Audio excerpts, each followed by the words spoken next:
প্রিয় বাংলাদেশ, দেখে নাও, এক হাদি আবার সকল রাজনৈতিক দলকে এক জায়গায় বসিয়ে দিয়েছে।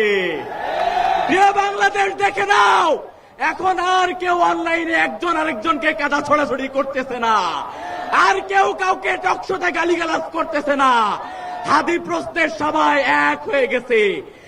আমি বেশি কথা বলবো না, সবার কথা একটাই মেসেজ দিচ্ছে, সেটা হচ্ছে এই ইন্টারিমের শতভাগ ব্যর্থতার কথা বারবার সবার কথাই উঠে আসতেছে।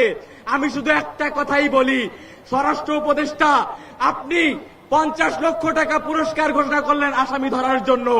আমি রাজশাহী বিশ্ববিদ্যালয় কেন্দ্রীয় ছাত্র সংসদ রাকসুর সাধারণ সম্পাদক হিসেবে ঘোষণা দিচ্ছি, এই স্বরাষ্ট্র উপদেষ্টাকে যে পদত্যাগ করাতে পারবে তাকে 1 কোটি টাকা পুরস্কার দেওয়া হবে।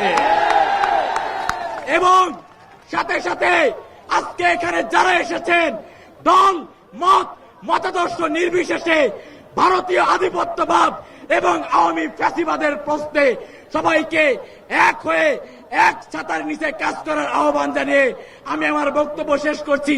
ইনকিলাব, ইনকিলাব, দিল্লি না ঢাকা।